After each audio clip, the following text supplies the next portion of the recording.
அழகான ஒரு சிறிய கிராமத்தில் கண்ணன் என்ற பால்காரன் வாழ்ந்து வந்தான். அவனிடம் இருந்த 2 நல்ல பசுக்கள் தினமும் நிறைய பால் கொடுத்தன.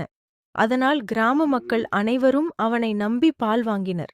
ஆனால் கண்ணனுக்கு அதிக பணம் சம்பாதிக்க வேண்டும் என்ற பேராசை வந்தது. ஒரு நாள் அவன் பாலில் தண்ணீர் கலந்தால் அதிகமாக விற்கலாம் என்று நினைத்தான். அதன்படி தினமும் கொஞ்சம் தண்ணீர் கலக்க ஆரம்பித்தான். ஆரம்பத்தில் யாருக்கும் தெரியவில்லை. அதனால் அவன் மிகவும் மகிழ்ந்தான். ஒரு நாள் அவன் பெரிய பால் குடத்தை தலையில் வைத்து நகரத்துக்கு செல்லும்போது ஒரு சிறிய ஆற்றை கடக்க முயன்றான்.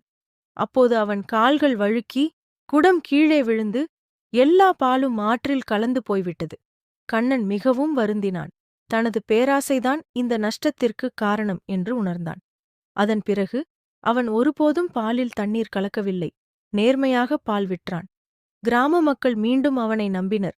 கண்ணனும் மகிழ்ச்சியாக வாழ்ந்தான்.